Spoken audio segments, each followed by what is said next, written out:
Salut à tous, on se retrouve aujourd'hui pour une nouvelle critique de film et aujourd'hui on va parler du film Sans un bruit jour 1.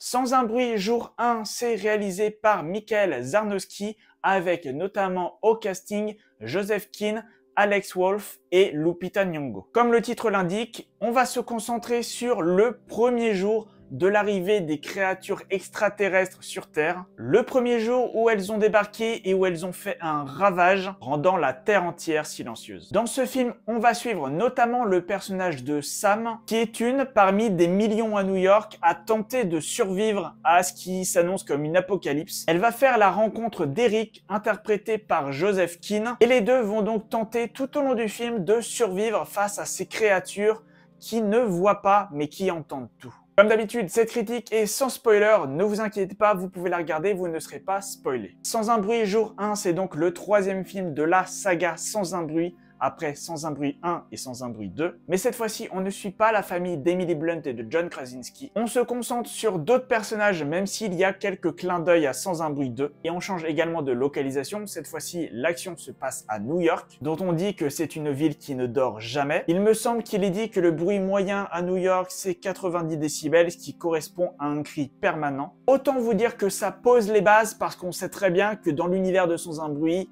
faire le moindre bruit peut être mortel. On se retrouve avec donc une nouvelle histoire, des nouveaux personnages, un nouveau réalisateur. Mais malheureusement, ce que je redoutais est arrivé, c'est beaucoup moins bien que les deux premiers. On va déjà parler des points positifs. Il y a vraiment une bonne tension. Au début du film en tout cas, on a toujours le même sentiment qu'on a eu pour les deux premiers films. C'est-à-dire qu'il y a beaucoup de tension, il n'y a pas un bruit dans la salle. Et le chaos à l'arrivée de ces créatures est très bien fait. Vraiment, j'ai beaucoup aimé la première partie de ce film. On part dans une direction totalement différente des deux premiers. L'arrivée de ces créatures est plutôt bien faite et le chaos qui s'ensuit aussi. Le début du film a un rythme assez lent, on nous présente certains personnages, on pose les bases tranquillement, puis l'arrivée de ces météorites est vraiment très soudaine. Les 5-10 minutes où c'est vraiment le chaos, où New York est attaqué et où tout le monde essaye de reprendre ses repères, c'est très bien fait. La tension est là, comme dans les deux premiers. On a peur pour les personnages, on se demande ce qui va leur arriver. Et puis ensuite, c'est vraiment moins bien. C'est vraiment moins bien, parce que Sans un bruit 1 et Sans un bruit 2 ont mis en place des standards qui, je trouve, ne sont pas du tout respectés. À vouloir changer, on se retrouve avec du moins bien. Il y a un adage qui dit « on sait ce qu'on perd, on sait pas ce qu'on gagne ». Et effectivement, on savait vraiment ce qu'on allait perdre à avoir une histoire différente. On savait pas ce qu'on allait gagner. Et on n'a pas gagné grand-chose.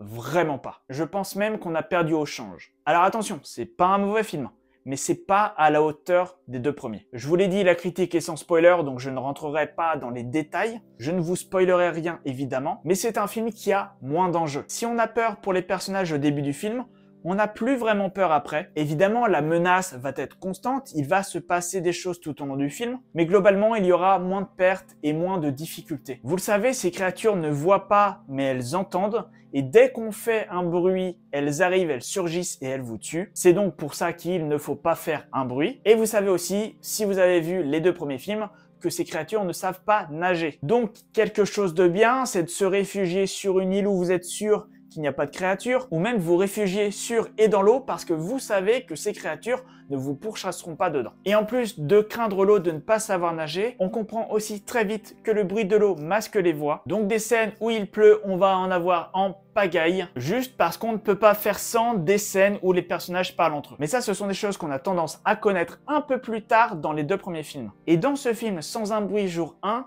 passé les 5-10 minutes de chaos, toutes les personnes savent ces deux choses. Qu'il ne faut pas faire un bruit et que ces créatures ne savent pas nager. Donc autant vous dire que niveau enjeu, on perd quand même beaucoup. Alors bien sûr qu'il ne faut pas faire de bruit, ça on le comprend très vite dès le premier film, mais il me semble que la question de l'eau, elle est traitée uniquement dans Sans un bruit 2. Donc c'est du lore à l'univers qu'on apporte petit à petit, et là, ça nous est balancé direct comme ça, donc forcément, il y a beaucoup moins d'enjeux. Il y a beaucoup moins de difficultés pour les personnages. Ils savent directement, en même pas 24 heures, absolument comment se comporter. Ce qui, je trouve est quand même vraiment dommage parce qu'on n'a pas du tout cet apprentissage où on aurait quelques pertes qui mèneraient à un comportement adopté. Et qui dit moins de pertes dit également des sacrifices qui sont beaucoup plus faciles. Je ne rentrerai pas dans les détails pour ne pas vous spoiler, mais contrairement à Sans un bruit 1 où il y a eu un sacrifice qui était déchirant, le sacrifice qu'on peut voir dans Sans un bruit jour 1, il n'est pas du tout au même niveau parce que c'est quelque chose dont vraiment on pouvait s'attendre et ça colle bien avec la fin qui est vraiment téléphonée. Ça a vraiment tout du film qu'on fait pour tirer sur la corde. C'était pas un mauvais film en soi,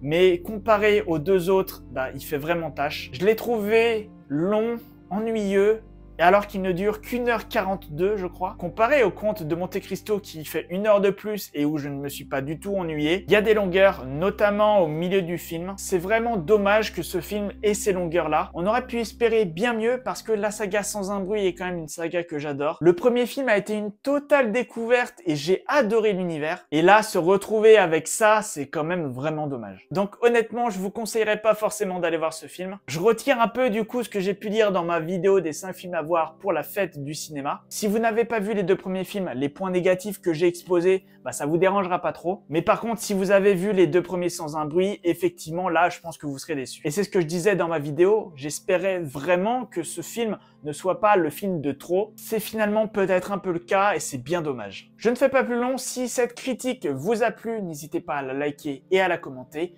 N'hésitez pas, bien sûr, à vous abonner. On se retrouve très vite pour de nouvelles vidéos. En attendant, portez-vous bien. Ciao.